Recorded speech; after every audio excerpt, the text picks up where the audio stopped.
چونکہ قرآن کی تلاوت سے پروگرام شروع ہوتا ہے، تو اجازت ہو تو میں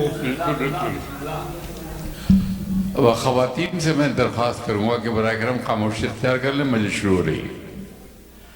اعوذ باللہ من الشیطان الرجیم، بسم اللہ الرحمن الرحیم، انا آتیناک الکوثر فصلی لربک وانحر انا شانئک هو الابتر۔ صلوات اللہم صلی علی محمد۔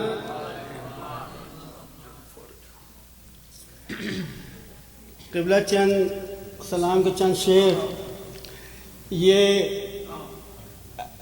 میں زیارت امام حسین علیہ السلام کے لیے جا رہا تھا اور اس کے پہلے میں اپنے وطن گیا تھا، تو ذہن میں یہ رہے کہ اس وقت میں نے یہ سلام پڑھا تھا وطن سے امام حسین علیہ السلام کی زیارت کرنے کے لیے۔ شہید زندہ ہے سب کو بتا رہے ہیں حسین، شہید زندہ ہے سب کو بتا رہے ہیں حسین، سنا کی نوک پہ قرآن سنا رہے ہیں حسین، سنا کی نوک پہ قرآن سنا رہے ہیں حسین، جلا کے خیمے ستمگر نہ کر سکے بے گھر، جلا کے خیمے ستمگر نہ کر سکے بے گھر، اور کیوں؟ ہماری آنکھوں میں بستی بسا رہے ہیں حسین، ہماری آنکھوں میں بستی بسا رہے ہیں حسین، لیا جو گود میں زینب کو دی صدا رب نے، اے کربلا تجھے جھولا جھولا رہے ہیں حسین، اے کربلا تجھے جھولا جھولا رہے ہیں حسین۔ اور یہ دو شعر خاص توجہ چاہوں گا۔ ذرا سی دیر کو اب روشنی بھی دور رہے، ذرا سی دیر کو اب روشنی بھی دور رہے، دیا بجھا کے حقیقت دکھا رہے ہیں حسین، اللہم صلی علی محمد،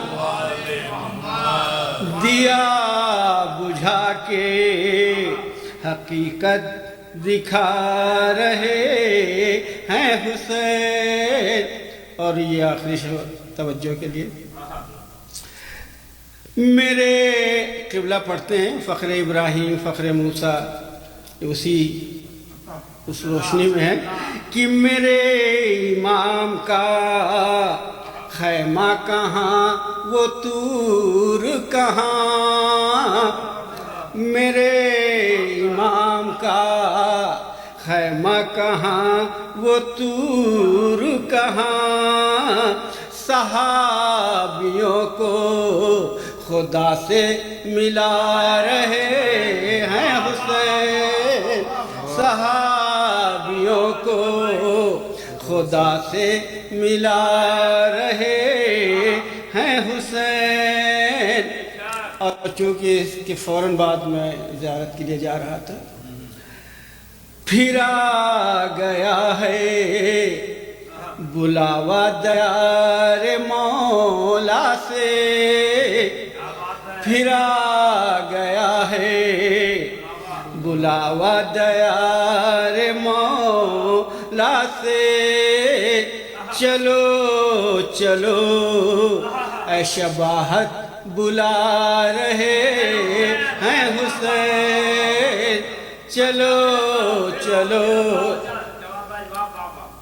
پھر آ گیا ہے بلاوا دیار مولا سے، چلو چلو اے شباہت بلا رہے ہیں حسین، شہید زندہ ہے سب کو بتا رہے ہیں حسین، صلوات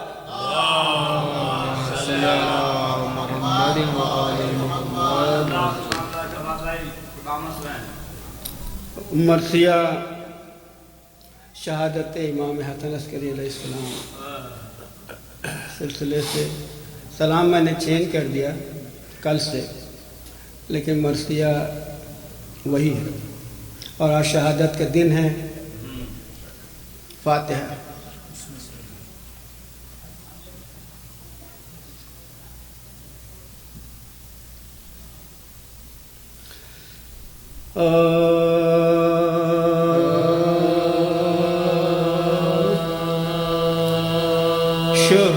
شہرا جہان میں حسن عسکری کا ہے، شہرا جہان میں حسن عسکری کا ہے، نقش نگی یہ عشقی انگشتری کا ہے،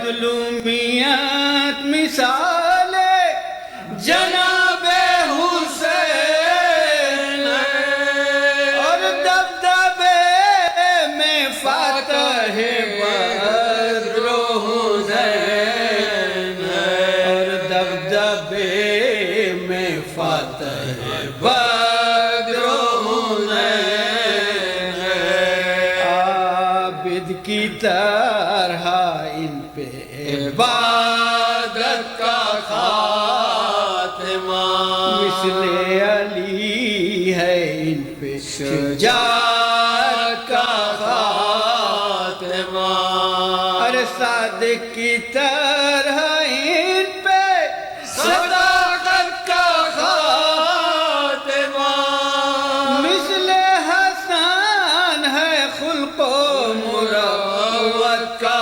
خاتمہ، مثل حسن ہے خلق و مروت کا خاتمہ، ارے شمع مزار اقدس شیر الہ، پشت و پناہ ہے قبر رسالت پناہ ہے، پشت و پناہ ہے قبر رسالت پناہ ہے، پر معتمد نے قہر کیا و مصیبت، ایسے ولی کو زہر دیا و مصیبت، ارے ایمان کے گھر کو لوٹ لیا و مصیبت، خون جگر حرم میں پیا و مصیبت، پھاڑا کفن نبی نے علی ننگے سر ہوئے،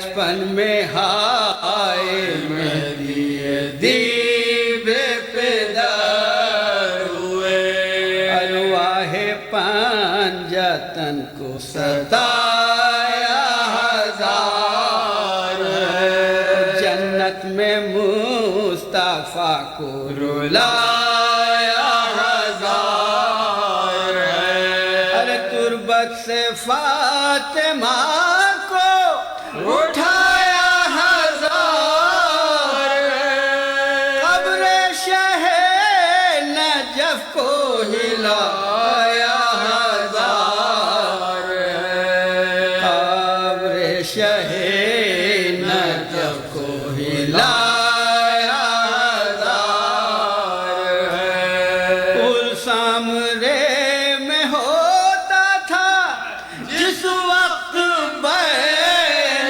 کا یا کربلا میں ہلتا تھا مرقد حسین کا یا کربلا میں ہلتا تھا مرقد حسین کا حیرات زائران حسینی کی کیا ہے کیوں زلزلے میں قبر شہ کربلا ہے اور محشر میں آن گنجے شہیدہ بپا ہے آتی ہے یہ صدا ہمیں صدمہ بڑا ہے آتی ہے یہ صدا ہمیں صدمہ بڑا ہے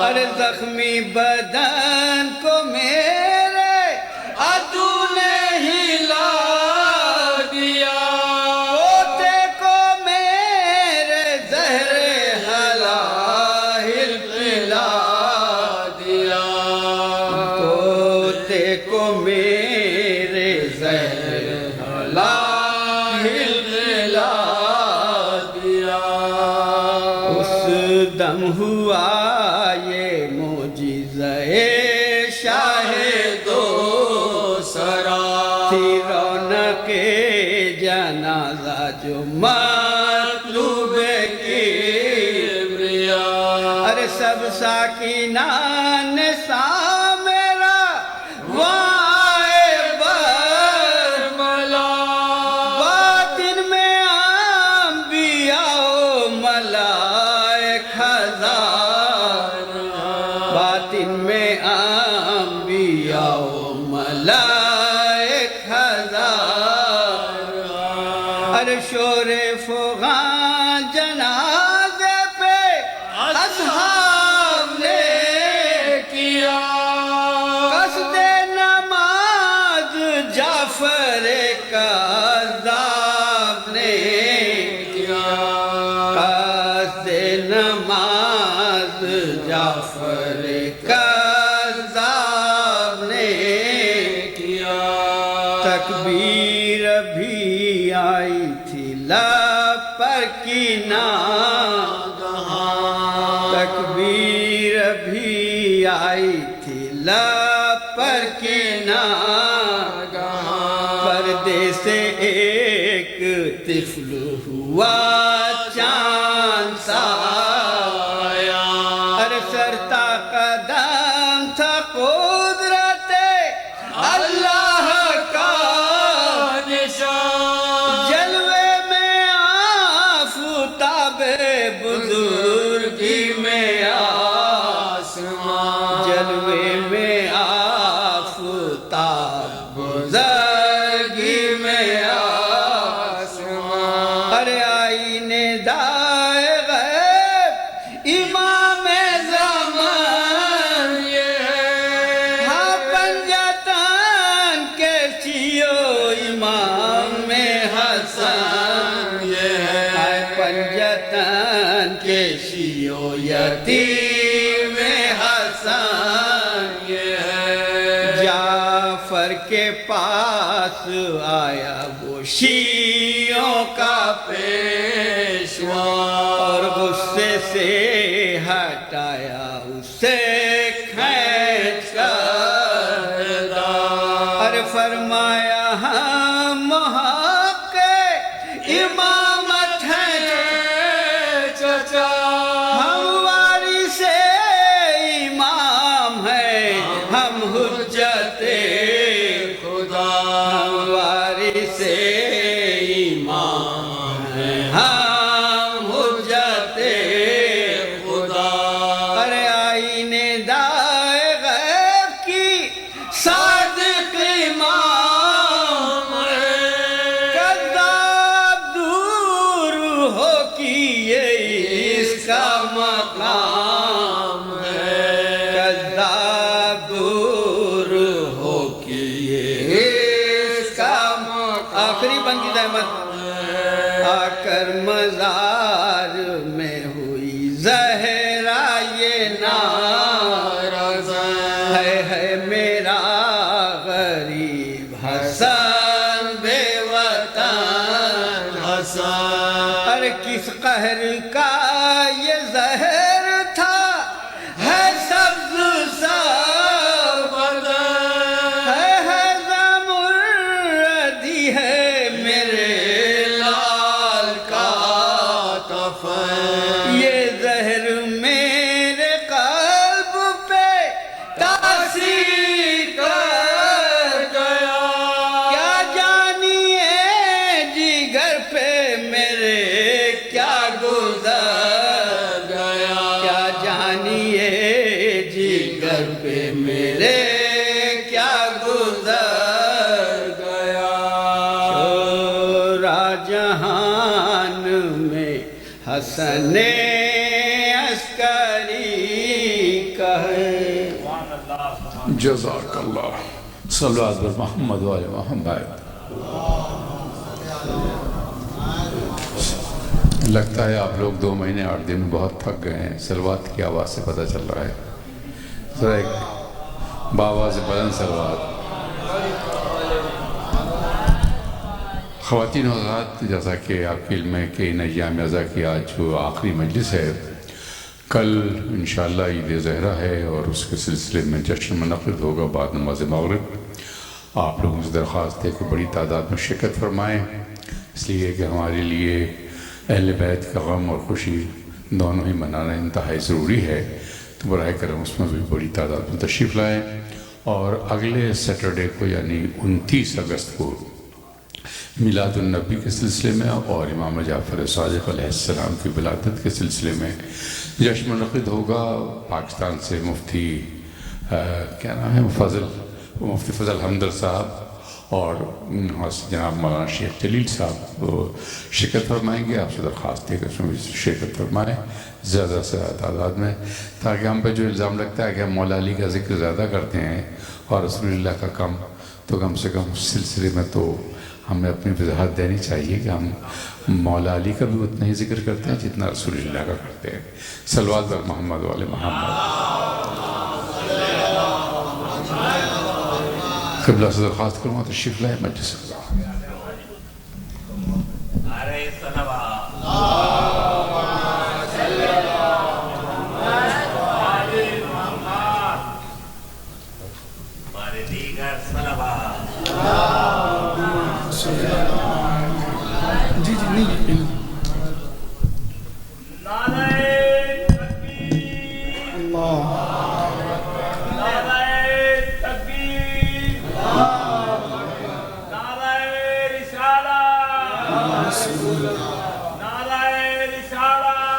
یا رسول اللہ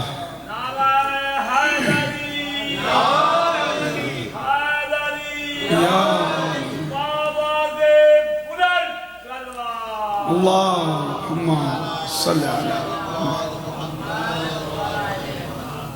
رحم اللہ من قرأ الفاتحہ۔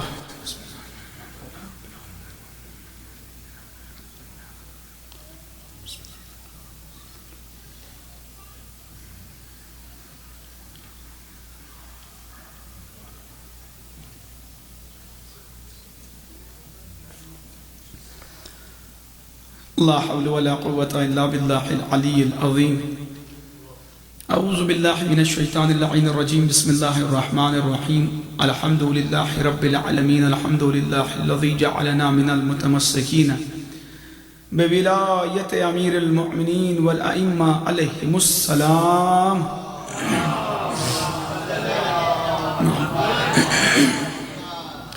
الحمدللہ کما ہوا اہلو الحمدللہ علی کل حال الصلاة والسلام علی اشرف الانبیاء والمرسلین سیدنا و نبینا و حبیب قلوبنا و طبیب نفوسنا و شفیع ذنوبنا مولانا و مولا الثقلین جد الحسن والحسین محبوب رب المشرقین مالک قاب قوسین بالقاسم محمد وعلى آله الطيبين الطاهرين المعصومين المظلومين ولعنة الله على أعدائهم ومنكر فضائلهم ومصائبهم وشجاعتهم وجلالتهم وولايتهم وعطشهم وأتباعهم وعلمائهم وشيئتهم وغاصب حقوقهم أجمعين من يوم عداوتهم إلى يوم الدين. أما بعد فقد قال الله سبحانه وتعالى في كتابه الكريم بسم الله الرحمن الرحيم فاصبر كما صبر اولو العزم من الرسل صلوات.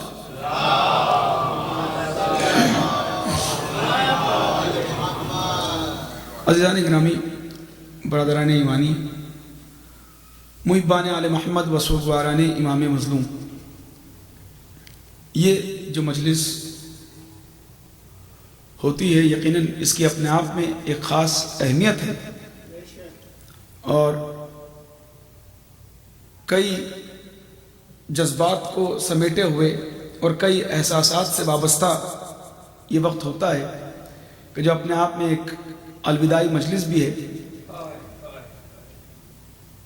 اور انشاءاللہ اس کے بعد ماتمداری کا بھی سلسلہ ہے، تو لہٰذا میری کوشش یہ ہوگی کہ ماتمداروں کو بھی ان کا جو وقت ہے وہ بخوبی ملے. تو انشاءاللہ معین وقت کے اندر 45 منٹ میرے پاس ہیں. کوشش یہ ہوگی کہ انشاءاللہ اس کے اندر بہر صورت مجھے بات کو تمام کرنا ہے. اور جس موضوع پہ ہماری گفتگو جاری و ساری ہے عزم و قربانی کے حوالے سے، ابھی تک ہم بات کر رہے تھے عزم کے حوالے سے، بس اسی کو بات کو مربوط کر کے آگے بڑھاتے ہوئے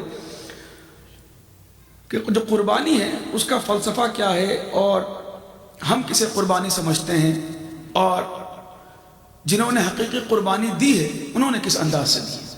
بھائی انشاءاللہ اسی پہ تھوڑی سی گفتگو کر کے، اور چونکہ الوداعی مجلس ہے تو جب تک تھوڑا سا دل کھول کے گریہ نہ ہو جائے تب تک دل کو تسلی بھی نہیں ملتی. تو لہٰذا بس میں بات کو آگے بڑھاتا ہوں. عزیزان گرامی کہ ہم یہ دیکھ رہے تھے کہ وہ لوگ کہ جو صبر کرتے ہیں اللہ کے لیے، اور صبر اس انداز سے کرتے ہیں کہ وہ اپنے صبر میں اتنے پختہ ہوتے ہیں، اپنے عزم میں، اپنے ارادے میں اتنے پختہ ہوتے ہیں کہ ظالم کی مسلسل یہ کوشش ہوتی ہے کہ کسی طریقے سے ان کے عزم کو توڑ دے، ان کے ارادے کو توڑ دے. لیکن وہ ارادہ کیا ہوتا ہے؟ کیونکہ وہ اللہ کے لیے ہوتا ہے وہ وقت کے ساتھ اور مضبوط ہوتا چلا جاتا ہے. جیسے میں آپ کے سامنے جمعے کے خطبے میں بیان کر رہا تھا، جو لوگ موجود تھے، کہ جب آپ اللہ کے لیے کوئی کام کرتے ہیں تو آپ اللہ کے لیے کیا کام کریں گے؟ کون سا ایسا کام ہے کہ جو ہم اللہ کے لیے کر سکتے ہیں؟ یا ہمارا کون سا ایسا کام ہے جو اللہ کو فائدہ پہنچائے گا؟ وہ بے نیاز ہے، اسے ہمارے کسی کام کی ضرورت ہے نہیں. لیکن ہوتا یہ ہے کہ جو کام بھی ہم اللہ کے لیے کرتے ہیں وہ طاقت، قوت اور تقوی بن کے اپنی خود کی جانب پلٹتا ہے اور وہ ہمارے عزم میں، ہمارے ارادے میں مضبوطی کا کام کرتا ہے. تو لہٰذا عزیزان گرامی اسی طریقے سے صبر کرنے والے آپ کو بہت نظر آئیں گے، اور اسی صبر کو دکھانے کے لیے پروردگار اپنے خاص بندوں کا امتحان لیتا ہے، جسے ہم خاصان خدا کہتے ہیں. انبیاء بھی خاصان خدا ہیں، لیکن عزیزان گرامی جب بات اہل بیت کی آتی ہے تو ان کا امتحان اور ہے اور انبیاء کا امتحان اور ہے. ان کا صبر اور ہے اور انبیاء کا صبر اور ہے. خلاصہ یہ جیسے ابھی آپ سن رہے تھے کہ یہ انبیاء ہیں، یہ ان کا صبر ہے، یہ فخر انبیاء ہیں. جب یہ صبر کرتے ہیں تو صبر پہچانا جاتا ہے. مسلسل میں آپ کے سامنے بات کر رہا ہوں. تو لہٰذا ان کا جو صبر ہے، پہلی بات تو یہ کہ صبر کی ڈیفینیشن میں آپ کے سامنے بتا رہا تھا کہ اگر وہ دے تب بھی انسان صبر کرے، وہ نہ دے تب بھی صبر کرے. یعنی ہر وقت اس کی ذات کا خیال رہے. جب وہ نہیں دیتا تو ہم صبر کر لیتے ہیں، چونکہ اس وقت ہمارے پاس کوئی آپشن نہیں ہے.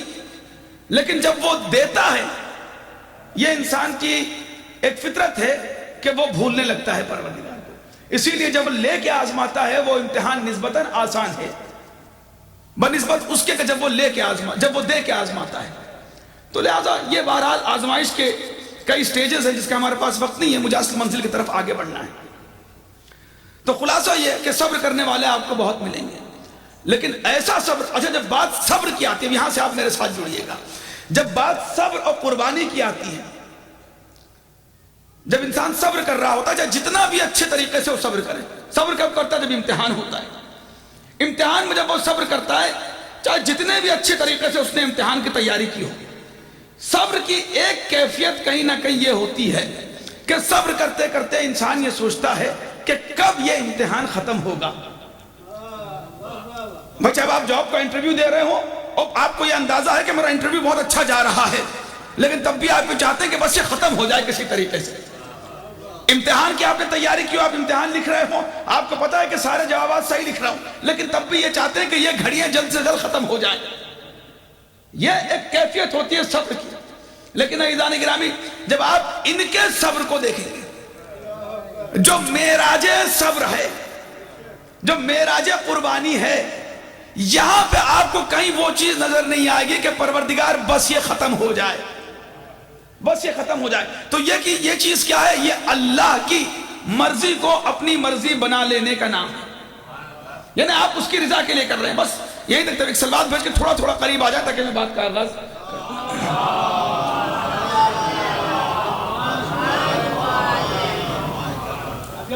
تھوڑا تھوڑا اللہ.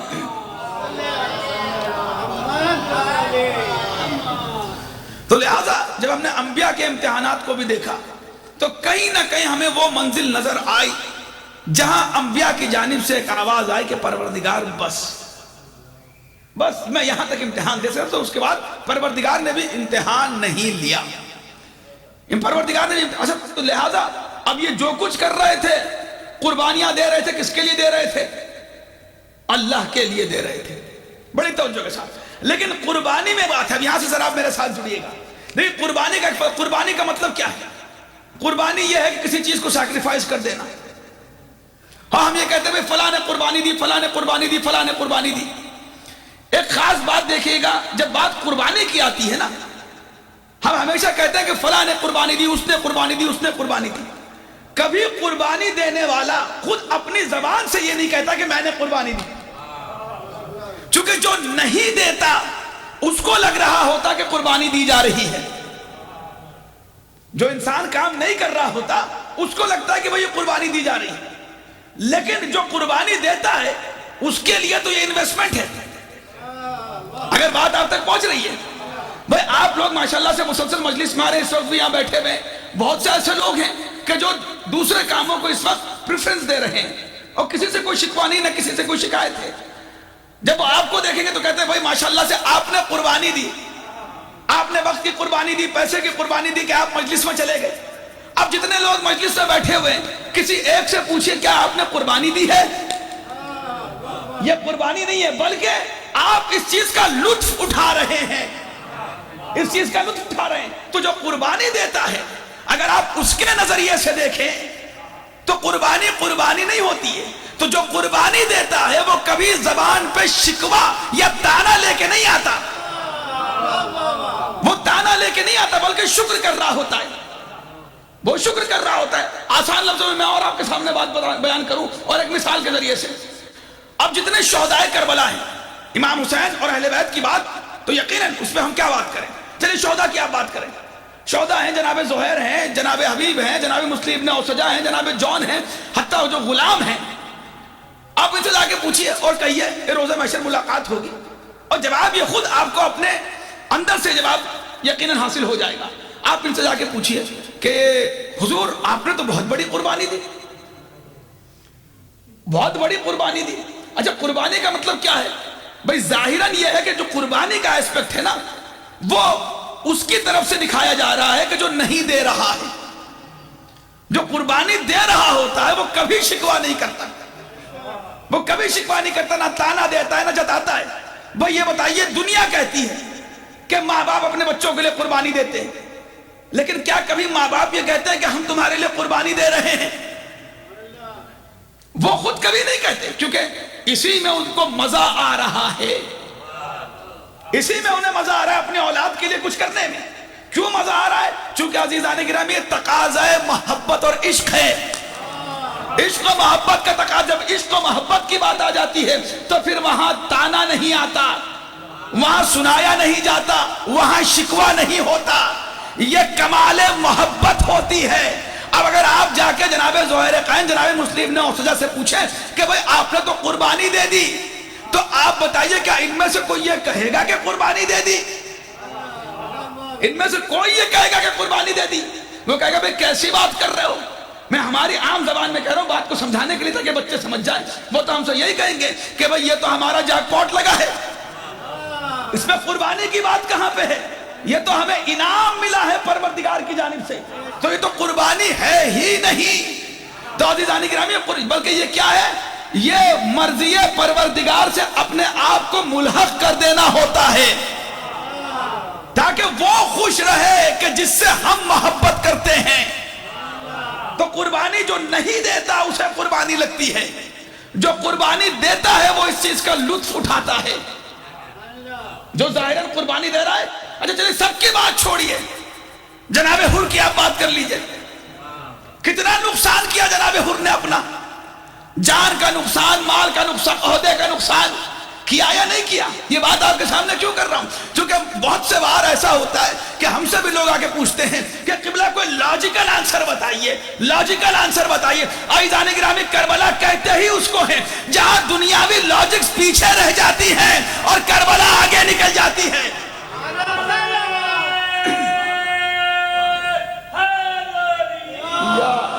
یہ ہماری جتنی لاجکس ہے نا یہ مٹیریل سے وابستہ ہے، چونکہ فائدے اور نقصان کو ہم تول رہے ہیں ہیرے جواہرات میں، ہم ڈالر میں تول رہے ہیں، ہم سونے چاندی میں تول رہے ہیں، تو لہٰذا ہمیں اب ان سے زیادہ محبت ہو گئی ہے تو اسے چھوڑنے کا دل نہیں کر رہا، اور اگر کبھی چھوڑ بھی دیتے ہیں تو اسے قربانی کا نام دے دیتے ہیں، جتانے لگتے ہیں کہ ہم نے قربانی دی ہے۔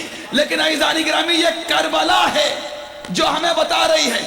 اب آپ جناب حر سے پوچھئے کہ کتنا بڑا تم نے نقصان کر لیا اپنا، بلکہ خود جناب حر نے اس کا جواب دے دیا کہ میں جنت اور جہنم کے درمیان ٹہل رہا ہوں، ایک طرف جنت ہے ایک طرف جہنم ہے، یعنی سب کچھ ہوتے ہوئے بھی یہ خیمہ جہنم نظر آ رہا ہے، وہاں کچھ نہ ہوتے ہوئے بھی وہ جنت نظر آ رہا ہے۔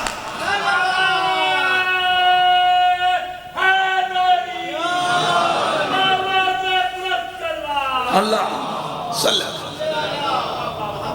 کچھ نہ ہوتے ہوئے بھی وہ جنت نظر آ رہا ہے۔ کیوں عزیزان گرامی؟ یہ ہے رضا پروردگار کو حاصل کرنا، رضا پروردگار کو حاصل کرنا۔ میں آپ کے سامنے ایک بات بیان، یہ یہاں تک کی بات اپنے ذہن میں رکھیے گا، ایک دوسرا حصہ آپ کے سامنے بیان کروں پھر نتیجہ اے اور بی کو ملا کے آپ کے سامنے آئے گا۔ یہ مرضی پروردگار سے قریب ہو جانا۔ اور جب ہم بات صبر کی کر رہے تھے تو اللہ نے کیا کہا کہ ہم خاص بندوں کو آزماتے ہیں، ان اللہ مع الصابرین۔ پھر کیا کہہ رہا ہے؟ وَلَا تَقُولُوا لَمَن يُقْتَلُ فِي سَبِيلِ اللَّهِ أَمْوَاتًا بَلْ أَحْيَاءٌ وَلَٰكِن لَا تَشْعُرُونَ، تمہیں شعور نہیں ہے۔ پھر وہ کہہ رہا ہے کہ وَلَيَبْلِيَنَّهُمْ، ہم انہیں آزمائیں گے، کس چیز سے؟ خوف سے، جو سے، یعنی ڈر سے، بھوک سے، نقص من الاموال، مال کی کمی سے، بڑی توجہ، مال کی کمی سے، ان کی جان سے، ان کی اولاد سے، ان ساری چیزوں سے آزمائیں گے۔ اچھا اگر آپ دیکھیں گے تو آپ کو ایسی آزمائش کئی لوگوں کی نظر آئے گی الگ الگ وقت میں، الگ الگ وقت میں، یا کسی کو کسی چیز سے آزمایا، کسی کو کسی چیز سے آزمایا۔ ان ساری چیزوں کے ساتھ با ایک وقت، با ایک دن جس نے امتحان دیا اسے حسین کہتے ہیں، اسے حسین کہتے ہیں۔ اب دیکھیے گا کہ کیا پروردگار کہہ رہا ہے۔ پھر اس کے بعد کی اگلی فوراً آیت کیا کہتی ہے؟ اسی لیے میں نے اس دن کہا تھا کہ سلسلے وار 5-6 آیتیں ہیں۔ پھر پروردگار کہہ رہا ہے کہ الذین اذا اصابتہم مصیبہ، کہ یہ وہی لوگ ہیں جب ان پہ مصیبت آتی ہے تو کیا کہتے ہیں؟ قالوا انا للہ و انا الیہ راجعون، کہ جب مصیبت آتی ہے تو کہتے ہیں کہ ہم اللہ کی طرف سے ہیں، اللہ کی طرف جانا۔ اچھا یہ جنرل اعلان ہے، ابھی حسین ابن علی نے اپنے صبر کا اعلان نہیں کیا ہے، بڑی توجہ کے ساتھ۔ چونکہ پروردگار کہہ رہا ہے صبر کرنے والا جب صبر کرتے ہیں تو وہ یہ کہتے ہیں کہ ہم اللہ کی طرف سے آئے، اللہ کی طرف جانا ہے۔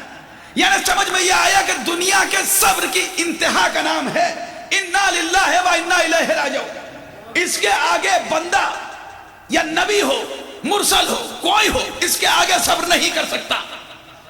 وہ صبر کرتے کرتے بھی اس کے دل میں یہ خیال رہتا ہے کہ پروردگار بس، اور جس کی بس جہاں پہ ہو جاتی ہے بس پروردگار وہاں سے اس کو عہدہ دے دیتا ہے اور کہتا ہے کہ ہم نے تمہارا امتحان یہاں تک لیا، یہاں تک لیا۔ بڑی توجہ کے ساتھ اس انا للہ، توجہ کے ساتھ انا للہ و انا الیہ راجعون، یہ انتہا ہے دنیا کی، دنیا کی انتہا کا نام، حد کا نام انا للہ و انا الیہ راجعون۔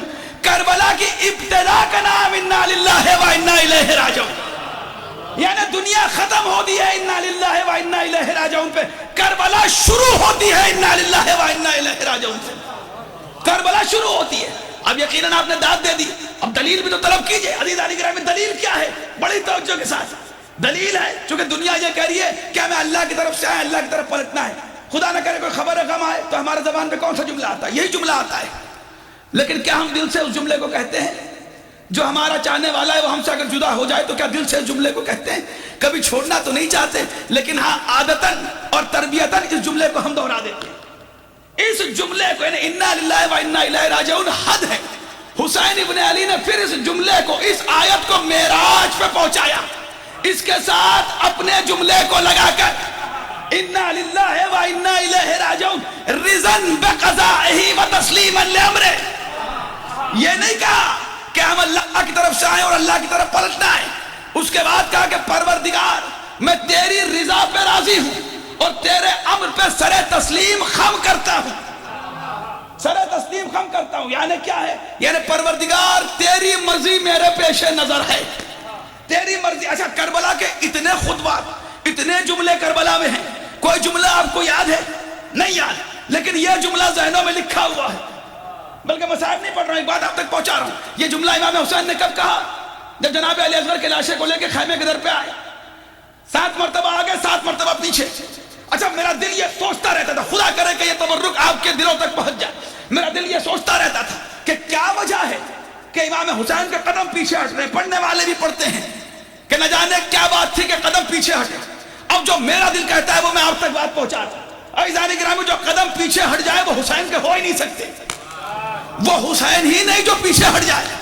حسین اگر پیچھے بھی ہٹ رہا ہے تو زمانے کو آگے بڑھا رہا ہے، چاہنے والوں کو آگے بڑھا رہا ہے۔ دیکھیں ہوتا کیا ہے، جب آپ کبھی نوٹس لکھتے ہیں، کوئی بات لکھتے ہیں، تو جو اہم بات ہوتی ہے اسے کیا کرتے ہیں؟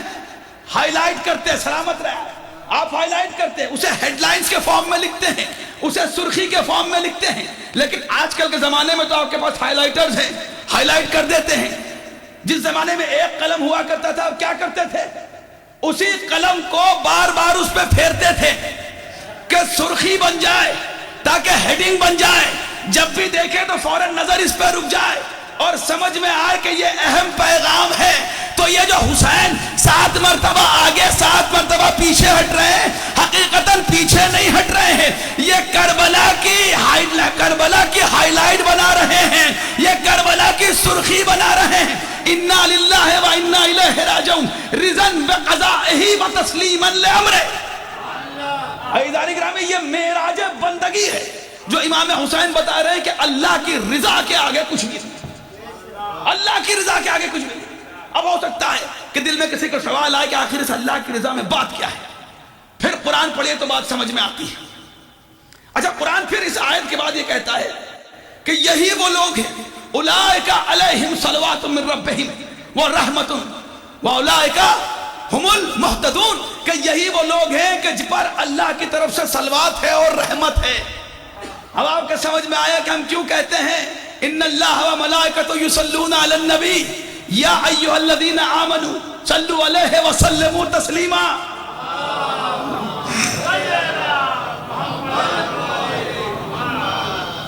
میں گفتگو کو سمیٹ کے بہت جلدی ٹیپر ڈاؤن کر رہا ہوں آپ کے سامنے۔ اب یہ جو رضا پروردگار ہے اس کا فلسفہ بھی پھر اور واضح ہوتا ہے کربلا میں، کیونکہ رضا پروردگار سے بڑی کوئی شے نہیں ہے، اس سے بڑی کوئی شے نہیں ہے۔ چونکہ ہم جو کچھ بھی کرتے ہیں وہ جنت کے لیے کرتے ہیں. اور پروردگار قرآن مجید میں کہہ رہا ہے کہ وعد اللہ المؤمنین والمؤمنات جنات تجری من تحتها الانہار خالدین فیہا، کہ پروردگار کا وعدہ ہے مومنین اور مومنات سے کہ انہیں وہ ایسی جنت دے گا کہ جس کے نیچے سے نہریں بہ رہی ہیں اور اس میں ہمیشہ رہیں گے. اس میں وہ ہمیشہ رہیں گے، توجہ کے ساتھ، اس میں وہ ہمیشہ رہنے. پھر اس کے بعد وہ کہتا ہے جنت کو ایکسپلین کرنے کے بعد کہ دیکھو یہ سب کچھ نہیں ہے، کرنا عبادت، اس کے لیے نہیں ہے عبادت. میں دے دوں گا یہ، تم عبادت کرو گے میں دے دوں گا، لیکن اس سے بڑی بھی ایک شے ہے. وہ کیا ہے؟ وَالرِّضْوَانُ مِنَ اللَّهِ أَكْبَرٌ، اللہ کی جو رضا ہے وہ اس جنت سے بڑی ہے. اللہ کی جو رضا ہے وہ اس جنت سے بڑی ہے. وَهُوَ فَوْزٌ عَظِيمٌ، اور یہ سب سے بڑی کامیابی ہے. یعنی جسے اللہ کی مرضی مل جائے یہ سب سے بڑی کامیابی ہے، اس سے بڑی کوئی چیز نہیں ہے. تو لہٰذا یہ کیا ہے؟ فلسفہ بندگی بتایا جا رہا ہے کہ دیکھو تم عبادت کرو گے اور جنت کو ذہن میں رکھ کے عبادت کرو گے، کوئی بات نہیں، میں تب بھی جنت دے دوں گا، لیکن یہ معراج عبادت نہیں ہے. یہ تم عبادت کر رہے ہو وہ جیسی تم چاہتے ہو، لیکن جیسی میں چاہتا ہوں یہ وہ عبادت ہے کہ جہاں میری مرضی حاصل ہو جائے، میری مرضی حاصل ہو جائے. اور یہ چیز بھی ہمیں دیکھنے کو کہاں ملتی ہے؟ بڑی توجہ کے ساتھ. چونکہ ہوتا یہ ہے کہ جب بندہ اس کی مرضی میں اپنے آپ کو، اس کی ذات میں اپنے آپ کو فنا کر دیتا ہے، جب اپنے آپ کو فنا کر دیتا ہے، پھر اس کی ذات میں یہ خود نظر نہیں آتا، بلکہ پھر جب بھی آپ اسے دیکھیں گے تو وجہ اللہ نظر آئے گا، جب بھی اسے دیکھیں گے تو عین اللہ نظر آئے گا، جب بھی اسے سنیں گے تو لسان اللہ کو سنیں گے. چونکہ مسئلہ یہ ہے کہ اس نے اپنے آپ کو اس کے لیے فنا کر دیا. اب وہ یہ کہتا ہے کہ اے میرے بندے تو میری اطاعت کر کہ میں تجھے اپنے جیسا بنا دوں، اپنے جیسا بنا دوں. اب ظاہر سی بات ہے جب وہ یہ کہہ رہا ہے کہ اے میرے بندے تو میری اطاعت کر میں تجھے اپنے جیسا بنا دوں، تو یہ اعلان ہے پروردگار کا. اگر کوئی کمپنی اعلان کرے کہ ہم آپ کے ٹارگٹ اچیو کیجئے، ہم آپ کو یہ بونس دیں، اور ٹارگٹ اچیو کرنے میں امپاسبل سا لگے، تو یہ بتائیے کہ جو دوسرے امپلائیز انہوں شکوہ کرنے کا حق ہے کہ نہیں ہے؟ آپ نے ٹارگٹ ہی اتنا امپاسبل سے رکھا ہوا ہے، نہ کوئی ٹارگٹ اچیو کرے گا نہ آپ اسے انعام یا ریوارڈ دیں گے. تو اس وقت کمپنی کچھ لوگوں کو آگے کرتی ہے، نہیں بھائی ایسا نہیں ہے، یہ وہ خاص بندے ہیں کہ جنہوں نے اس ٹارگٹ کو اچیو کیا تھا تو ہم نے انہیں اس انعام سے نوازا بھی ہے. اس انعام سے نواز. تو اگر وہ کہہ رہا ہے تو ایسے بندے کون ہیں؟ چونکہ بات یہ ہے جب ہمارے یہاں بھی یہ بات بیان ہوتی ہے کہ وجہ اللہ یہ ہے، عین اللہ یہ ہے، لسان اللہ یہ ہے، یہی مرضی پروردگار ہے، تو لوگ پریشان ہونے لگتے ہیں. جبکہ یہ پریشانی کی بات نہیں ہے، ان کی قربانی ایسی تھی کہ نہ زبان پہ شکوہ تھا نہ کوئی تانا تھا، جو کچھ تھا اس کے لیے تھا، ہنستے ہنستے مسکراتے ہوئے. تو بھی اس نے بھی یہ فیصلہ کر لیا کہ دیکھو گے انہیں پہچانو گے مجھے. اور سیدھے قرآن یہ کہہ رہا ہے. اچھا درمیان میں بات ہے کہ تو جلدی سے میں اس کو ایکسپلین کرتا ہوا آگے بڑھوں کیونکہ کوئی شک ذہن میں نہ رہ جائے، ویسے بھی آخری مجلس ہے. کہ جب بات وجہ اللہ اور عین اللہ کی آتی ہے، ہمارے یہاں بھی بہت سے لوگ اعتراض کرنے لگے آج کل، میں نہیں جانتا کیوں اور کہاں سے یہ شک و شبہ دل میں آیا ہے. ان کے وجہ اللہ اور عین اللہ انہیں میں کوئی شک نہیں ہے. آئی پوری تفصیل ہے، کبھی اور موقع کو تو بیان کروں، لیکن اس وقت بطور دلیل اس بات کو بیان کرنا ضروری سمجھتا ہوں کہ ہے کیا وجہ اللہ کہتا ہے کس کو ہے؟ کلو شیء ہالک الا وجہہ، قرآن کی آیت ہے. دنیا کی ہر شے فنا ہو جائے گی، صرف اس کا چہرہ باقی رہے گا. بھئی کیا فلسفہ ہے، کیا مطلب ہے؟ کوئی اس آیت کو سمجھایا؟ قرآن مجید کی آیت ہے، کوئی یہ نہیں کہہ سکتا کہ شیعوں کی حدیث ہے، شیعوں کی گڑی ہوئی بات ہے، یہ ان کا عقیدہ ہے. یہ تو قرآن کی آیت ہے. ہر شے فنا ہو جائے گی سوائے اس کے چہرے کی. اب یہ ہے کیا فلسفہ؟ اب میں اپنی جانب سے بولوں ایزانی کرانے تو نہ میری جرت ہے، نہ مجال ہے، نہ اتنا علم ہے. ہماری جانیں قربان، خود صادق آل محمد نے اس فلسفے کو سمجھایا.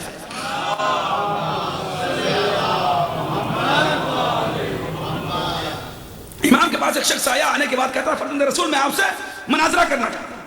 امام نے کہا کہ کس علم میں، کس موضوع میں مجھ سے مناظرہ کرنا چاہتا ہے؟ بہرحال پوری تفصیلات ہے، بہت ہی کنڈنس اور شارٹ کر کے آپ کے سامنے بیان کر رہا ہوں. دیکھا اور دیکھنے کے بعد کہتا ہے کہ میں عالم قرآن. کس کے سامنے کہہ رہا ہے؟ قرآن ناطق کے سامنے کہتا ہے کہ میں عالم قرآن ہوں، تو لہذا قرآن سے مناظرہ کیا جائے. امام نے کہا اچھا یہ بات ہے. چل تو پھر یہ بتا کہ اگر تو قرآن کا عالم ہے تو مجھے اس آیت کا مطلب سمجھا کہ تو اس آیت سے کیا سمجھا.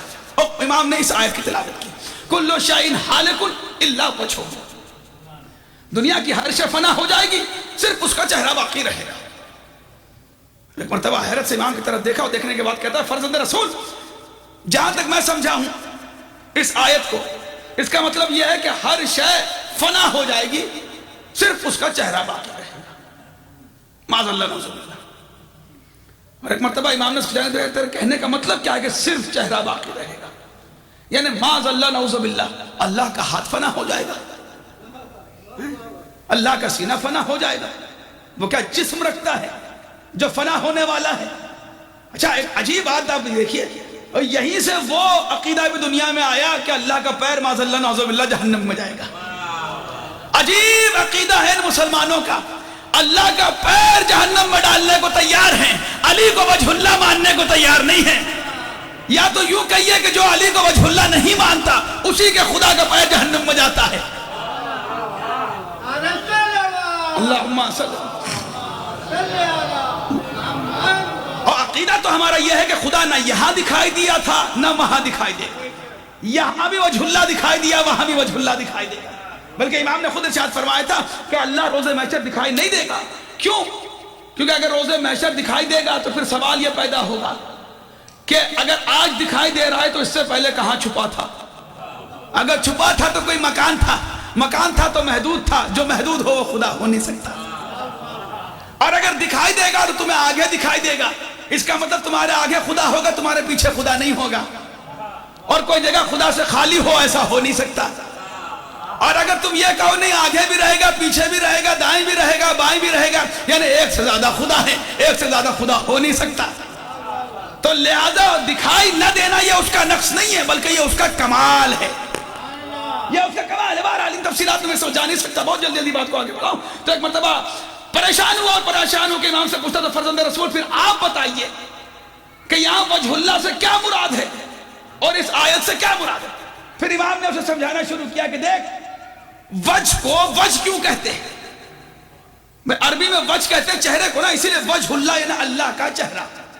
ہمارے ہاں بھی لوگ پریشان ہو جاتے ہیں، بھائی وجہ کہتے ہیں، اس کو وجہ اس لیے کہتے ہیں چونکہ یہ وجہ ہے ہماری آئیڈینٹی کی. فیس جسے ہم انگلش میں فیس کہتے ہیں، فارسی میں رخ کہتے ہیں، اردو میں چہرہ کہتے ہیں، اسی کو عربی میں وجہ کہتے ہیں. وجہ کیوں کہتے ہیں؟ وجہ کا لٹرل میننگ ہے ریزن، یہ وجہ ہے ہماری پہچان کی. بھائی آپ کسی کو میرا ہاتھ دکھائیے کہیں پہچانیے کون صاحب ہے، آپ پہچانیں گے نہیں پہچان پائیں. یا کسی کا آپ اس کو جسم دکھائیے پہچانو گے نہیں ہو پائے گی. لیکن جب چہرہ دکھایا جاتا ہے، پہچان کے لیے چہرہ دکھایا جاتا ہے. اچھا ہر چیز کا ایک وجہ ہوتا ہے. بھائی یہ اسپیکر ہے، میں اگر یہ زیادہ آواز سے آنے لگے تو میں کہوں گا اس کا منہ اس طرف پھیر دے. تو یہ بتائیے منہ سے کیا مراد ہے؟ کیا اس کے کوئی ناک لگی ہوئی ہے، دو آنکھیں ہیں کہ چہرہ کیا ہے؟ منہ اس چیز کو کہتے ہیں کہ جس چیز کے ذریعے سے اس کا پرپس سرو ہو رہا ہے. اسی لیے آپ اسپیکر کے سامنے والے حصے کو منہ کہہ رہے ہیں، چہرہ کہہ رہے ہیں، چونکہ اسی کے ذریعے سے آواز آ رہی ہے. بھائی آپ کہیں گے بھائی ممبر کا رخ اس طرف کر دیجئے، اب ممبر کی کون سی دو آنکھ ہے اور کون سا چہرہ ہے؟ یعنی جہاں سے لوگ دنیا دیکھے گی، جو اس میں مقصد ہے، جہاں سے مقصد پورا ہوگا اسے چہرہ کہا جاتا ہے.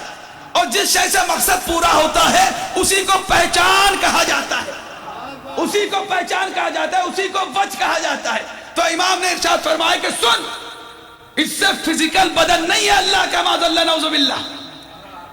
پروردگار فرما رہا ہے کہ دنیا کی ہر شے فنا ہو جائے گی، صرف اس کی پہچان باقی رہے گی.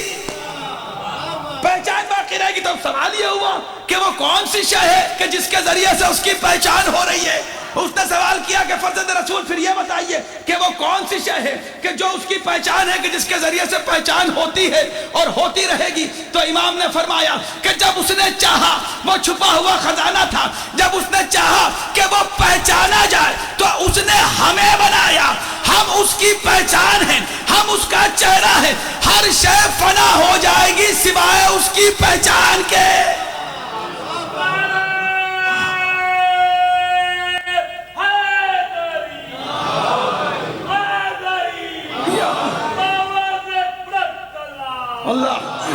صلی اللہ علیہ وسلم۔ تو یہ پہچان، جس کے پاس اس کی پہچان ہے اس کے پاس اس کی مرضی ہے، اور جس کے پاس مرضی ہے پھر جب وہ قربانی دیتا ہے تو عزیزان گرامی قربانی نہیں ہے، یہ داستان عشق لکھی جا رہی ہے۔ داستان عشق پتہ چلی ہے تو بات امام حسین کی ہے۔ قرآن کی آیت میں نے آپ کے سامنے پڑھی کہ جنت سے جو بڑی شے ہے، جنت سے آگے جو شے ہے وہ کیا ہے؟ مرضی پروردگار۔ اور یہ نظارہ ہمیں کہاں دیکھنے کو ملا؟ بھئی شہدائے کربلا کو امام حسین نے سب کو اپنی اپنی جنت دے دی۔ آپ بتائیے دی یا نہیں؟ بھئی گئے کیوں نہیں؟ وہ گئے کیوں نہیں؟ اچھا ایسا نہیں کہا کہ جان دو گے تبھی جنت دوں گا، کہا اگر تمہیں یہ اس بات کا خوف ہے کہ اگر تم حجت خدا کو چھوڑ کے چلے گئے تو جنت تمہارے ہاتھ سے چلی جائے گی، تو میں تمہیں جنت کی بشارت دیتا ہوں، نہ صرف بشارت دیتا ہوں، میں تمہیں اپنے اپنے مقام جنت میں دکھاتا ہوں۔ اور کہا جس کو جانا ہے چلا جائے، جس کو جانا ہے چلا جائے۔ اب گئے کیوں نہیں؟ گئے کیوں نہیں؟ لیکن سوال کیا ہے؟ اب قرآن کی روشنی میں اب بات یہ ہے کہ اگر آپ کسی کو چاندی دیں اور اس کے آگے ہیرا رکھا ہو اور اس کی نظر ہیرے پہ ہو تو وہ چاندی لینے کے بعد پلٹے گا نہیں، سونا لینے کے بعد پلٹے گا نہیں، کیونکہ اس نے ہیرے کو دیکھ لیا ہے، ہیرے کو دیکھ لیا ہے۔ تب یہاں لوگوں نے کیا کہا؟ جنت ملنے کے بعد شہدائے کربلا نے کیا کہا کہ مولا آپ کو چھوڑ کے کون سی جنت؟ یعنی جنت مل چکی تھی، اب بات مرضی پروردگار کی ہو رہی تھی۔ یعنی شہدائے کربلا نے یہ بتایا کہ یہ ذات حسین ابن علی حقیقتاً مرضی پروردگار ہے۔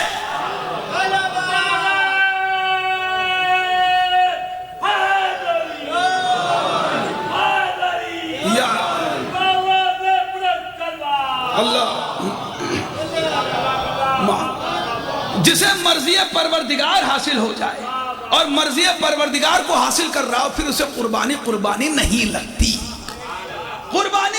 لیکن یہ ہوگا کب؟ جب ان کی معرفت ہوگی، جب ان کی معرفت ہوگی، جب ان سے معرفت ہوگی تو ان سے محبت ہوگی، جب محبت ہوگی تو قربانی لگے گی نہیں، کوئی شے بھاری نہیں لگے گی۔ جنہیں دین بھاری لگتا ہے نا بس سمجھ جائیے کہ اہل بیت کی محبت ان کے دل میں کم ہے۔ اہل بیت، آپ یہاں سے ایک واقعہ بات کو تمام کروں، اس میں پیغام بھی ہے اور بات آپ تک پہنچ جائے گی انشاءاللہ۔ چونکہ ہمیں کوئی چیز بھاری اس لیے لگتی ہے کیونکہ ہم اسے دور سے کھڑے ہو کے دیکھ رہے ہیں، جب قریب جائیں گے تو ہم اس کا مزہ لینے لگتے ہیں، اور جب مزہ آنے لگتا ہے تو پھر پریشانی نہیں لگتی، مشکل نہیں لگتی، مشکل نہیں لگتی، پریشانی نہیں۔ ایک شخص ہے امیر المومنین کے پاس آیا، آنے کے بعد کہتا ہے کہ یا امیر المومنین میری خواہش ہے کہ میں آپ کے ساتھ بیٹھ کے ایک وقت کی روٹی کھاؤں۔ مولا نے کہا ٹھیک ہے آ جانا دسترخوان پہ، میں تیرے لیے انتظام کر دوں گا۔ کہا مولا نہیں، انتظام نہیں، جو روٹی آپ کھاتے ہیں وہی روٹی کھانا چاہتا ہوں۔ آئیے پوری مجلس اور فلسفے کو میں آپ کے سامنے سمیٹ رہا ہوں کہ ہے کیا، ان کی محبت پہ اتنا زور کیوں دیا گیا؟ چونکہ ان کی محبت جس کو سمجھ میں آ جاتی ہے پھر نہ وہ جنت کی لالچ میں ہوتا ہے نہ جہنم کے خوف میں ہوتا، وہ صرف مرضی پروردگار کو حاصل کرنے کی کوشش کر رہا ہوتا ہے۔ وہ تو پروردگار خوش ہو کے تحفہ دیتا ہے جنت کا، خوش ہو کے تحفہ دیتا ہے۔ اب وقت میرے پاس ہے نہیں، جلدی بات کو سمیٹوں۔ آیا آنے کے بعد کہتا ہے کہ مولا میں آپ کے ساتھ بیٹھ کے وہ روٹی کھانا چاہتا ہوں جو آپ کھاتے ہیں۔ مولا نے کہا چاہتا ہے؟ ٹھیک ہے پھر آ جا۔ دسترخوان پہ بلایا، نمک اور وہ سوکھی ہوئی روٹیاں رکھی۔ مولا نے نوالا توڑا اور ایک مرتبہ تناول فرمایا، اس نے بھی نوالا توڑا اور تناول فرمایا۔ سنیے گا کہ ہے کیا یہ مشکل، پریشانی، قربانی۔ عزم میں انسان اگر مضبوط ہے اور وہ تھوڑی دیر کا امتحان ہوتا ہے ایک قدم کا، اور لیکن مسئلہ یہ کہ پہلا قدم بڑا بھاری ہوتا ہے، وہ اٹھتا نہیں ہے، اور اٹھ جائے تو پھر رکتا نہیں ہے، اٹھ جائے تو پھر رکتا نہیں ہے۔ لیکن وہ پہلا قدم، اور شیطان اپنا پورا زور لگاتا ہے پہلا قدم نہ اٹھے۔ یہ جو ہم زیارت کی نیت کرتے ہیں، جو ہم کہتے ہیں نا بلاوا، اس کے لیے پہلا قدم ہمیں اٹھانا ہوتا ہے، اس کے بعد وہ وہاں سے ہاتھ پکڑ کے کھینچتے ہیں۔ اور اسی طریقے سے امام کے لشکر میں بھی ہوگا، ایک طرف سے دجال ڈھول بجا رہا ہوگا اور بڑا ہی پلیزنٹ لوگوں کو لگے گا کہ اس کی طرف ہم بڑھیں، اور بڑھتے رہیں گے بڑھتے رہیں گے بڑھتے رہیں گے، ڈھونڈ ڈھونڈ کے کئی لوگ تو وہیں مر جائیں گے، ملیں گے بھی نہیں، ملیں گے جیسا بھی ہوگا۔ لیکن جہاں تکبیر امام کے لشکر سے آئے گی، پہلا قدم بڑھانا ہوگا، پہلا قدم اٹھایا، دوسرا قدم امام کے لشکر میں ہوگا۔ کہا مولا یہ کیا ہوا؟ کہا پہلا قدم تم نے بڑھایا تھا، باقی سارے قدم ہم نے بڑھائے۔ تو یہ ہوتا ہے کہ بھئی جیسے اس نے پہلا نوالا کھایا، سوکھی روٹی حلق سے اتر رہی ہے اور آنکھیں ایسے جیسے کہ باہر آنے کو تیار، اور ایسا لگ رہا ہے کہ حلق میں کانٹے، کسی طریقے سے نوالے کو نگلا، امام کے ساتھ بیٹھا ہوا اصرار کیا۔ امام نے کہا کیسا لگا؟ بہرحال اس نے کہا کہ مولا ایسا لگ رہا ہے کہ حلق سے کانٹے اتر رہے ہیں۔ مولا نے کہا کچھ اور منگوا دوں تیرے لیے؟ کہا نہیں نہیں مولا یہی کھاؤں۔ اب یہ کیا ہے؟ عزم ہے، عزم ہے، ارادہ ہے کہ نہیں چھوڑ کے نہیں جاؤں گا، مولا یہی کھاؤں گا۔ دوسرا نوالا کھایا، کہا کیسا لگ رہا ہے؟ کہا مولا مجھے ایسا لگ رہا ہے کہ میں دنیا کی کوئی بڑی لذیذ غذا کھا رہا ہوں۔ دوسرا نوالا، اب تیسرا نوالا توڑا، مولا نے پوچھا کیسا لگ رہا ہے؟ کہا مولا مجھے تو ایسا لگ رہا ہے کہ میں جنت کی کوئی غذا کھا رہا ہوں۔ بس مولا مسکرا، اور مسکرانے کے بعد کہا کہ یہ ذائقہ اس روٹی کا نہیں ہے، یہ ذائقہ ہماری محبت کا ہے، یہ ذائقہ ہماری محبت کا ہے۔ بس دنیا کے سارے معاملات بھی ایسے ہی ہیں جو مشکل لگتے ہیں، لیکن اگر ہماری محبت دل میں ہے اور تم عزم کے ساتھ رکے رہو گے، پھر قربانی قربانی نہیں لگتی، اس قربانی میں مزہ آنے لگتا ہے۔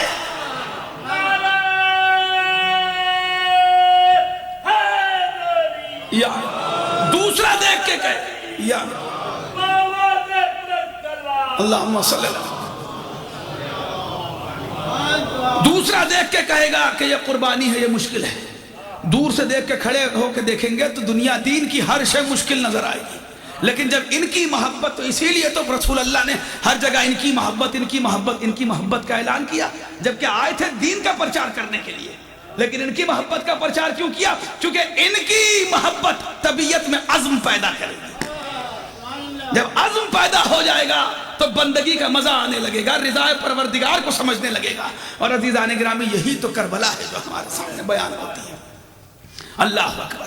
اور اس بس میں جملے کو تمام کرتا ہوں یہاں پہ، انا للہ و انا الیہ راجعون، یہ دنیا کی حد ہے، اس کو معراج پہ پہنچایا رضا بقضائہ و تسلیما لامرہ نے، اور پھر اس جملے کو 4 چاند لگائے حسین کی بہن نے، کیا کہہ کے؟ ما رأیت الا جمیلا، میں نے کچھ نہیں دیکھا سوائے خوبصورتی کے۔ اللہ اکبر۔ عزیزان گرامی قربانیاں دی اور کہیں کوئی شکوہ نہیں کیا، حد تو یہ ہے کہ اپنے بیٹوں کو صدقہ کیا بھائی پہ تو زینب روئی نہیں کری، لیکن ہاں جب مدینے آئے تو کس کس مصیبت کو بیان کیا جائے۔ میں سلسلے وار آپ کے سامنے بیان کر رہا ہوں کہ کبھی نانا کی قبر پہ گئی، کبھی مدینے کے دروازے پہ ماتم ہوا، کبھی رسول کی قبر پہ ماتم ہوا، کبھی بقی میں ماں کی قبر پہ ماتم ہوا، لیکن ہاں عزیزان گرامی ایک عجیب مجلس برپا ہوئی مدینے میں جب اہل حرم اپنے گھر میں داخل ہوئے، جو امام حسین کا گھر تھا نا، جہاں امام حسین رہتے تھے، وہاں جتنے لوگ بھی بچ کے آئے تھے ایک مرتبہ ایک کے بعد گھر داخل ہونا شروع ہوئے۔ روایت کہتی ہے کہ ایک حسین کی بیٹی تھی جس کا نام فاطمہ صغرا تھا، ارے وہ تڑپ گئی اور تڑپ کے کہنے لگی کہ میرا بابا آ گیا، ارے میرا بھیا اکبر آ گیا، میرا چچا عباس آ گیا۔ معززان گرامی ایک ایک کو پوچھتی جاتی، میں کبھی فروا کے قریب آئی، میں جیسے ہی زینب سے آ کے ملاقات کی اور آنے کے بعد کہتی ہے کہ اے ضعیفہ یہ بتاؤ، میں نے سنا ہے کہ میرا بابا آ گیا، میری پھوپھی زینب آ گئی، تم نے کہیں انہیں دیکھا ہے کیا؟ تم بھی اسی قافلے میں آئی ہو؟ میں ایک مرتبہ زینب نے سر کو اٹھایا اور ایک مرتبہ کہتی ہے صغرا پہچانا نہیں، ارے پھوپھی زینب۔ آپ کی آوازیں بلند ہو گئی۔ آپ عزیزان گرامی بارگاہ شہزادی کونین میں بڑی شرمندگی ہے کہ اے بی بی جو حق کا گریہ تھا وہ ادا نہ کر سکے، ہم بڑے شرمندہ ہیں بی بی۔ یہ رونقیں رخصت ہونے والی ہیں، جو 2 مہینے 8 دن کا مہمان تھا وہ آج رخصت ہو رہا ہے، دی کھول کے پرسا دیجئے۔ میں روایت کہتی ہے میں ایک مرتبہ تڑپ کے صغرا ایک ایک کر کے سب کے بارے میں پوچھنے لگی۔ میں ایک مرتبہ صغرا کہتی ہے ارے میرے بھائیوں نے محمد نظر نہیں آتے۔ میں بتایا گیا کہ 2 لاشیں خیمے میں لائے گئے تھے، ارے اونو محمد قتل کر دیے گئے۔ وہ ایک مرتبہ سغرا کہتی ہے کہ میرا بھائی قاسم نظر نہیں آتا، ارے بس سید سجاد بتاتے ہیں اے سغرا، ارے ابا کی دامن میں لاش کے ٹکڑے لائے گئے تھے، ارے لاشا گھوڑوں کے سگوں سے پامال ہو گیا تھا، ارے قاسم یوں کربلا میں مارا گیا۔ وہ ایک مرتبہ جب سب کو پوچھتی رہی، تڑپتے تڑپتے ایک مرتبہ سغرا کہتی ہے میرا چچا عباس نظر نہیں آ رہا۔ وہ بتایا گیا ہے سغرا بازو قلم ہو گئے تھے، ارے لاشا خیموں میں نہیں آیا، وہ خیموں میں علم آیا تھا، بیویوں نے لپٹ کے ماتم کیا۔ وہ ایک مرتبہ ڈرتے ڈرتے سغرا نے نحیف سی آواز میں ایک نام لیا کہ میرا اکبر تو بچ گیا نا۔ ارے وہ ایک مرتبہ بیویوں نے ماتم کیا کہ سغرا، ارے سرزمین کربلا ایڑیا رگڑ رہا تھا اکبر، ارے برچی کی یعنی اکبر کے سینے میں ٹوٹی، ارے تمہیں بہت یاد کیا اکبر نے، اجرکم اللہ۔ وہ ایک مرتبہ سغرا نے ہاتھوں کو جوڑا، کہا پھوپھی اماں وہ اتنا بتا دو کہ میرا بابا کہاں ہے۔ وہ بیویوں نے ماتم کرنا شروع کیا، کہا سغرا ارے 3 دن کی بھوک و پیاس، ارے شمر کا کند خنجر، ارے بھائی کا سوکھا گلا، اللہ اکبر۔ وہ روایت کہتی ہے کہ سغرا غش کھا کے گری، بابا کی شہادت کا سنا، ارے سب کی شہادت سن رہی تھی۔ میں آپ کے سامنے کتاب سے پڑھ کے مصائب پڑھوں تو آپ سے برداشت نہیں ہوتا۔ یہاں مصائب پڑھنے والی وہ بی بی تھی جو جس نے 70 قدم کے فاصلے سے دیکھا۔ وہ ایک مرتبہ سغرا تڑپ گئی، جب غش سے افاقہ ہوا ایک مرتبہ سغرا اٹھی، اور اٹھنے کے بعد ماتم کرتے کرتے بیویوں کی آغوش میں کچھ ڈھونڈنے لگی۔ وہ ایک مرتبہ رباب کے قریب آئی، رباب کی آغوش میں کچھ ڈھونڈنے لگی۔ بس زینب نے پوچھا اے سغرا کیا ڈھونڈ رہی ہو؟ کہا پھوپھی اماں ارے سارے جوان مارے گئے، ارے میرا اصغر نظر نہیں آتا۔ ارے سغرا کیسے بتائے، ارے تیرے سے شعبہ لگا، ارے 6 مہینے کا علی اصغر، ارے سر تن سے جدا کیا گیا۔ ارے سغرا نے ماتم کیا۔ ہاں عزیزان گرامی، بیویوں میں کوہرام برپا ہوا۔ وہ ایک مرتبہ روایت کہتی ہے ماتم کرتے کرتے پھر ایک مرتبہ سغرا اٹھی، اور جب سغرا اٹھی تو ایک مرتبہ بیویوں کے جھرمٹ میں کبھی کسی بیوی کے پہلو میں کچھ ڈھونڈتی، کبھی کسی بیوی کے پہلو میں کچھ ڈھونڈتی۔ بس زینب نے پوچھا اے بیٹا سغرا یہ بتاؤ اب کس کو تلاش کر رہی ہو؟ کہا پھوپھی اماں جوان مارے گئے، میرا 6 مہینے کا اصغر مارا گیا، ارے میری بہن سکینہ نظر نہیں آتی، ارے وہ تو مقتل میں نہیں گئی ہوگی۔ ارے بیویوں نے بتایا سغرا ارے شمر کے تماچے، شمر کے تازیانے، ارے تھک کے زندان میں سو گئی سکینہ۔ اجرکم اللہ۔ عزیزان گرامی، روایت کہتی ہے کہ بیویاں ماتم کرتے رہی، اور اسی ماتم میں دن و رات گزرتے رہے، یہاں تک کہ ایک مرتبہ جناب عبداللہ سید سجاد کے پاس آئے، آنے کے بعد کہا اے میرے وقت کے امام اگر اجازت ہو تو زینب کو گھر لے کے چلا جاؤں۔ وہ ایک مرتبہ زینب نے کہا کہ عبداللہ تک پیغام پہنچا دو کہ زینب خود گھر آ جائے گی۔ عزیزان گرامی، یہ وہ زینب ہے کہ جس نے اپنے بیٹوں کا ماتم نہیں کیا۔ آنا محمد کے لاشیں آئے، زینب نے گریہ نہیں کیا۔ نو کے نیزہ پہ سروں کو دیکھا، زینب نے ماتم نہیں کیا۔ شام میں شہداء کے سر آئے، زینب نے ماتم نہیں کیا۔ وہ روایت کہتی ہے ایک مرتبہ زینب اپنے گھر میں داخل ہوئی، ارے آنا محمد کے حجرے میں داخل ہوئی، ارے 2 ننھے ننھے مسلح دیکھے، 2 ننھے ننھے عوامے، ارے ایک مرتبہ مامتا کا کلیجہ پھٹا، کربلا کا رخ کیا، کہا اے میرے آنا محمد ارے یہ ماں بڑی شرمندہ ہے، ارے تمہیں یاد کر رہی۔ عبداللہ گھر میں آئے، کہا اے بی بی اس گھر میں گریہ نہ کرو، ہمارے یہاں پہلے ہی بہت ماتم ہے۔ زینب نے سر کو اٹھایا، کہا عبداللہ دنیا نے نہیں پہچانا، ارے تم نے بھی زینب کو نہیں پہچانا، ارے شام و کوفہ کے بازار تازیانوں نے زینب کو ضعیفہ کر دیا، عبداللہ نے ماتم کیا۔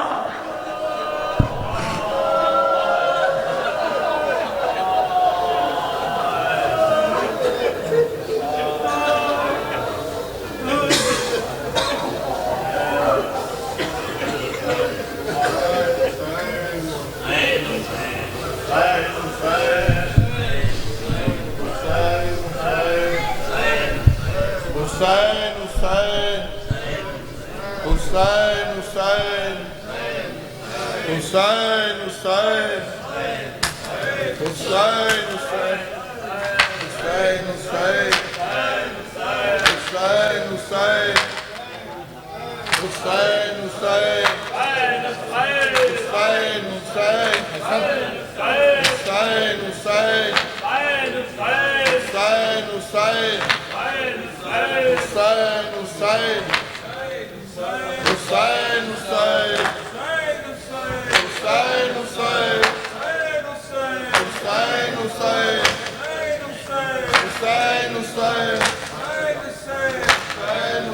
حسین حسین حسین حسین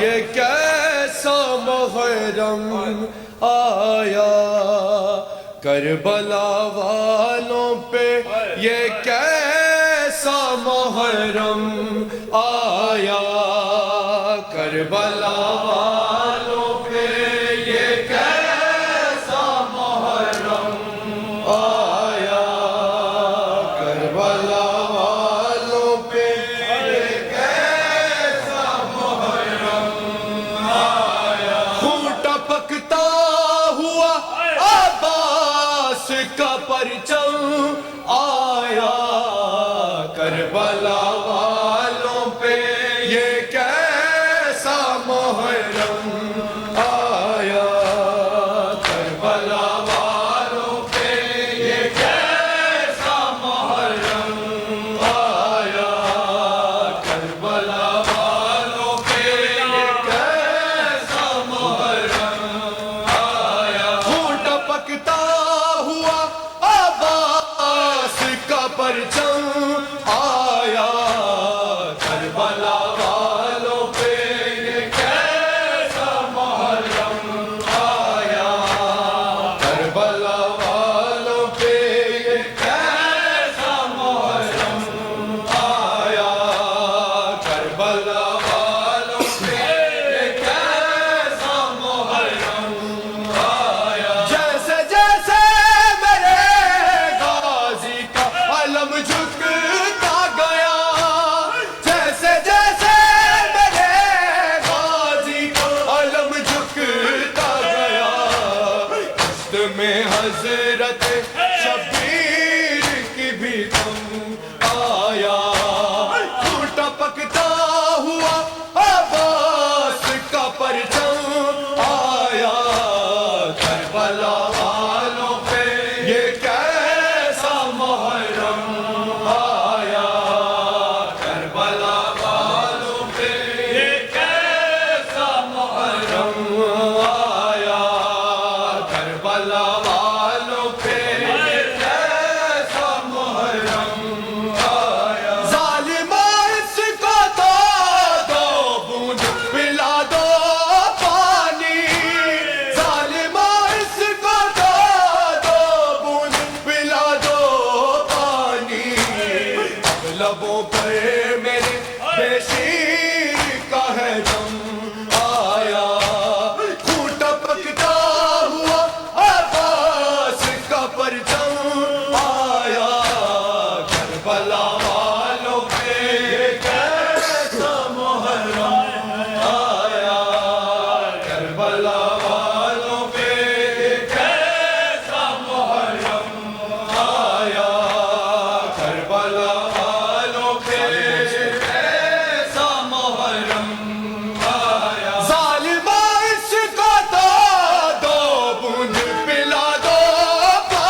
کنبے کو لیے وارث آدم آیا، ٹوٹا پکتا ہوا عباس کا پرچم آیا، کربلا والوں پہ یہ کیسا محرم آیا، کربلا والوں پہ یہ کیسا محرم آیا، ٹوٹا پکتا ہوا عباس کا پرچم آیا، کربلا والوں پہ یہ کیسا محرم آیا، کربلا والوں پہ یہ کیسا محرم آیا، جیسے جیسے میرے غازی کا علم جھکتا گیا، جیسے جیسے میرے غازی کا علم جھکتا گیا، پشت میں حضرت شبیر کی بھی غم آیا، ٹوٹا پکتا ہوا عباس کا پرچم آیا، کربلا والوں پہ یہ کیسا محرم آیا، کربلا والوں پہ یہ کیسا محرم آیا، کربلا والوں پہ یہ کیسا محرم آیا، کربلا دیکھ لے اسلام بچانے کے لیے، کربلا دیکھ لے اسلام بچانے کے لیے، ساتھ کنبے کو لیے وارث آدم آیا، ٹوٹا پکتا ہوا عباس کا پرچم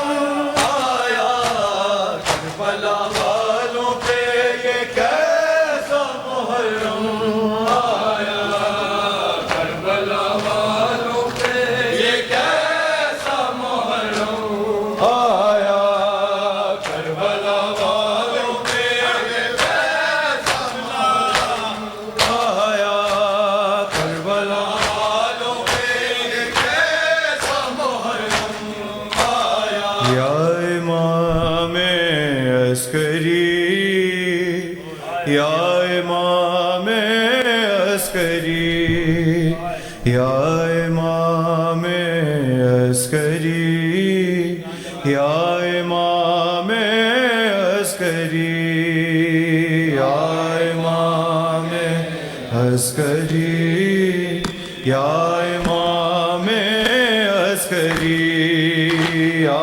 امام عسکری، یا امام عسکری، بھیجیے بیٹے کو مولا، بھیجیے بیٹے کو مولا، منتظر ہے ماتمی، یا امام عسکری، یا امام عسکری، یا امام عسکری، یا امام عسکری، ظالموں نے زہر مولا آپ کو ایسا دیا، دست و پا کے ناخنوں سے خون جاری ہو گیا، آپ کی غیبت کو دیکھا یاد شبر آ گئی، یا امام عسکری، یا امام عسکری، یا امام عسکری، یا امام عسکری، یا امام عسکری، یا امام عسکری، دفن شہ نے جس طرح سے اپنے اصغر کو کیا، آ گیا نظروں میں ہائے منظر کے وہ بلا، اپنی تربت آپ نے جو گھر میں خود تیار کی، یا امام عسکری، یا امام عسکری، یا امام عسکری، یا امام عسکری، یا امام عسکری، یا امام عسکری، گھر شہر میں داخل ہو گئے تھے ظلم ڈھانے کے لیے، پرسہ دینے کے بجائے قتل کرنے کے لیے، ڈھونڈتے تھے چاروں جانب تیرے مہدی کو شکی، یا امام عسکری، یا امام عسکری، یا امام عسکری، عسکری، یا امام عسکری، پردہ غیبت میں مہدی بھی تڑپ کر رہ گیا، 11 صدیوں بعد یہ پھر سے ستم ڈھایا گیا، آپ کے روزے کا گرنا ہے شہادت دوسری، یا امام عسکری، یا امام عسکری، یا امام عسکری، یا امام عسکری، یوں تو سارا سامرا تھا رونے والوں میں مگر، ہائے بھائی کہہ کے روئے کوئی تیری لاش پر، ایک بہن زینب کے جیسی کاش کے ہوتی تیری، یا امام عسکری، یا امام عسکری، یا امام عسکری، یا امام عسکری، یا امام عسکری، یا امام عسکری، قید ستم سے چھوٹ کے کنبہ رسول کا، کرب و بلا سے ہوتا مدینے کو جب چلا، اور دور سے جو شہر مدینہ نظر پڑا، زینب سی میرا کا جگر غم سے پھٹ گیا، منہ کر کے ماں کی قبر کی جانب یہ دی صدا، اماں لوٹ آئی ہوں میں، اماں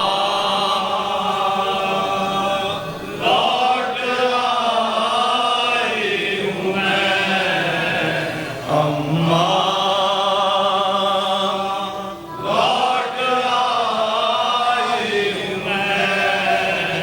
داغ دل پر بہاتر کے لائی ہوں میں، اماں لائی ہوں میں، اماں لائی ہوں میں، جب گئے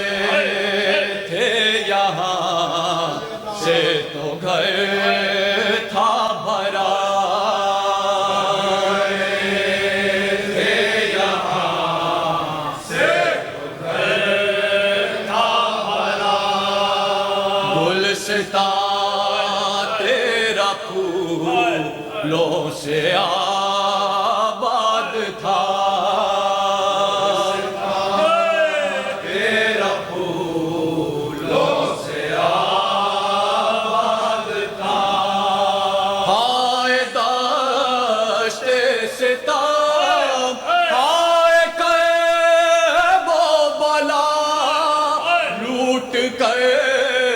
لے گئی سب بھرا گھر میرا، سب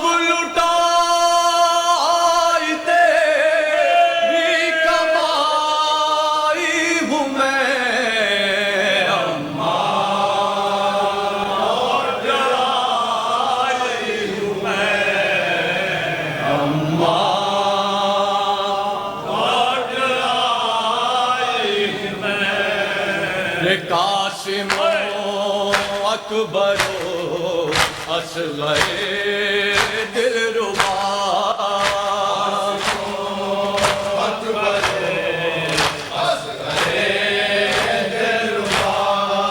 سب کے سب ہو گئے کربلا میں جدا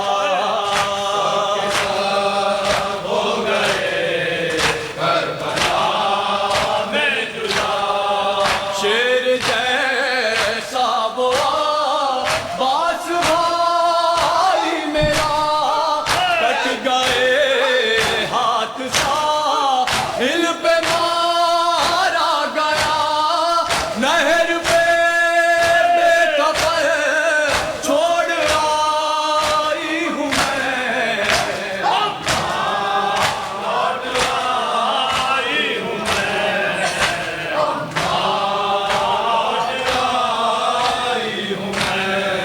چومتی تھی بڑے پیار سے جو گلا تھی بڑے پیار سے جو گلا دشت غربت میں تن سے ہوا وہ جدا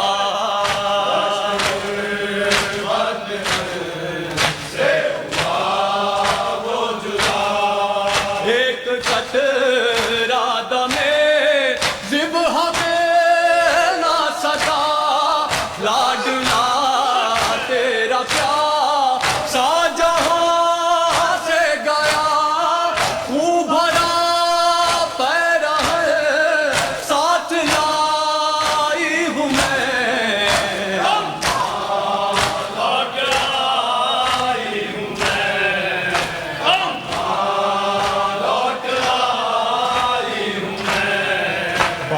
شبیر اتنا بڑا حوصلہ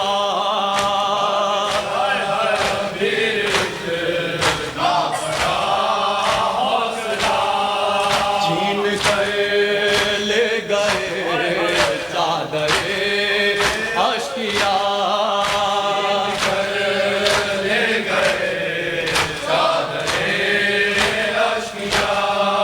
خیمہ اہل بیت رسول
دوستان